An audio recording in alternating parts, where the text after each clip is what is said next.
So we're going to go into a panel conversation that interacts, that debates. It's really a conversation, as I've said. Dr. Hartwich, what was it that resonated with Professor Ferguson's presentation from your perspective? What is it you'd like to ferret into for a minute or two? Well, Niall, I can say that I really enjoyed your presentation a lot, and I particularly enjoyed your comments about econometric modeling and people working at the World Bank and the IMF and their forecasts that are always wrong. Reminds me a bit of that joke about economics, the 2 golden rules of economics. For every economist, there's an equal and opposite economist. And the second rule, they're both wrong. But that leads me to my question, really. So on the one hand, you're very skeptical about these economists working at the World Bank, OECD, IMF. On the other hand, you cite them as evidence against Brexit.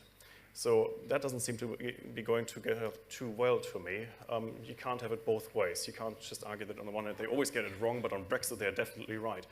And why I'm particularly surprised about your stance on Brexit is actually having read your books, because you wrote Civilization, you wrote about the great killer apps of Western civilization, and the first killer app you mentioned was competition. Now you've got this monolithic European Union, which is the antithesis, really, of competition, of jurisdictional competition. And I can totally understand your concerns about the dangers of Brexit, but wouldn't you also like to concede that there might be a positive coming out of it? The transition will be messy, no doubt about that. But the outcome eventually might be that there is a free market, free trading country outside the European Union. It's actually showing people in Brussels how it could really work if you were genuine about free market reforms, free trade, free markets. Wouldn't that be quite an appealing thought to you as a free market economist or economic historian? Well, I'm sure there are many people in New Zealand who would celebrate if Britain voted to leave, perhaps out of a sense of payback, given that New Zealand was one of the countries essentially betrayed by the British decision to join the then European economic communities. My attitude towards this is not narrowly based on macroeconomics, although I've welcomed the IMF's doom-mongering. It's an important part of the government's strategy. But it seems to me there are really 2 key points that make it consistent with my work. I was against the single currency. I thought it was an incredibly bad idea. And in the 1990s, I was regarded as a Eurosceptic. So people have been surprised by the fact that I've been advocating that Britain should remain. And the reason that I'm advocating that is not just that I worry about a sterling crisis, not just that I've been through a divorce myself, so I know that these things are rarely swift and always costly. And this would be the mother of all divorces, believe me. It's really, I think, to do with the extent to which Britain has been succeeding, really since the 1980s, in shaping the EU in a direction that is healthy. The Single European Act that created really quite a major improvement in Europe's functioning was a British idea, forced through by the Thatcher government. And it effectively turned the EU from a protectionist racket for inefficient farmers into a massive free trade area in which non-tariff barriers were systematically removed.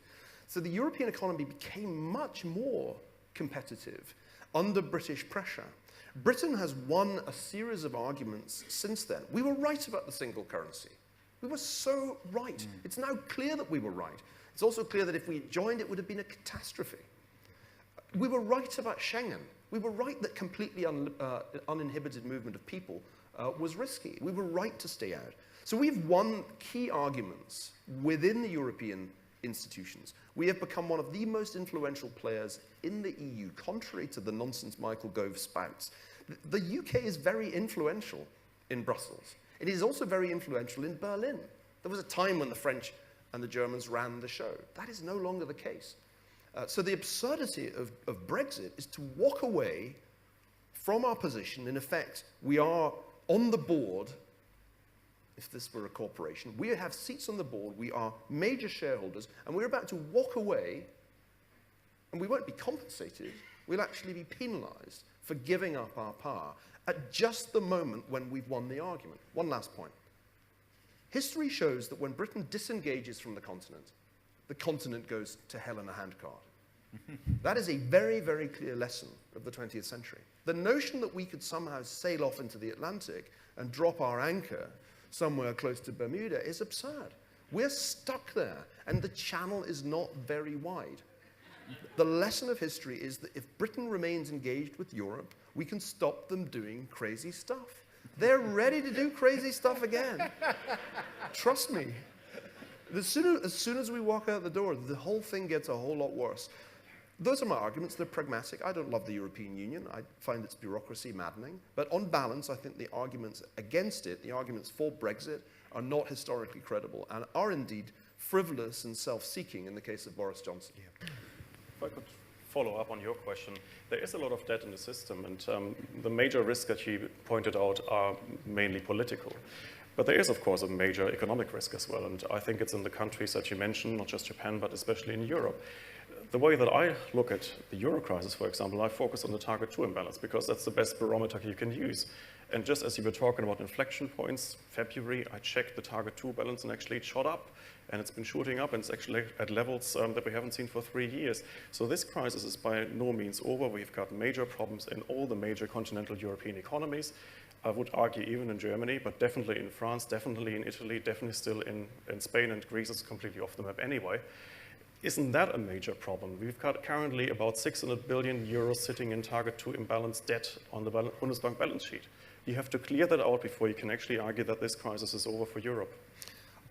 With all due respect, Oliver, I'm not convinced that target 2 is the right thing. I mean, Hans-Werner Sinn made a fetish of the number, but in a monetary union, one should expect that kind of thing. It's not a sign that the system is about to blow up. Everybody said the Eurozone was going to blow up. You may remember in 2012, it was one of the many things that Paul Krugman was wrong about, that he's forgotten.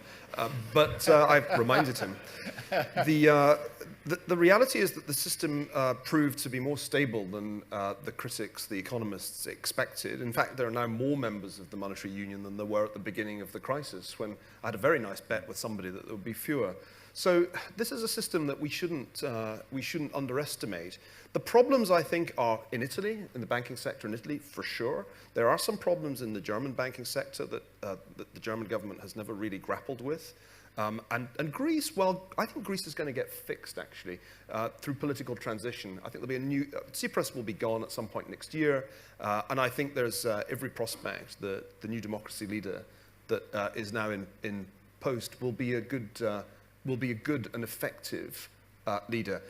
In Greece, in the Greek case, there clearly will have to be a haircut, a debt haircut. That's unavoidable. Everybody knows that. It's going to happen. But they don't want to do it for Tsipras. So Tsipras goes, and then the deal gets done with the new guy. Spain is in much better shape. Not politically, for sure, but economically, it's going really well. The indicators are all looking good there. Portugal, too. So I think the European picture is actually quite a mixed one, and one has to be very careful about leaping to the conclusion that it's all about to fall apart. Far too many people did that in 2011, 2012 out of a kind of wishful thinking.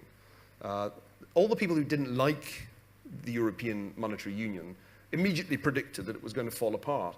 I, who never liked it, said it would hang together because the costs of dismantling it were just prohibitively high. And for that reason, I think it lingers on with all its disadvantages. I very much hope that I'm wrong. And if I'm wrong, I'll admit it in a couple of years' time. But I feel as a gloomy German, I can't share your naturally optimistic Scottish view of the world. But I really wish that you are right. I just see that there are too many risks, and a few of them, of course, you have mentioned already, and they are, it's not just hedging your bets, I mean, these are real risks. And I just hope that you are right and that I'm wrong, and in any case, no matter whether you're right or I'm right, New Zealand is still the best place to be.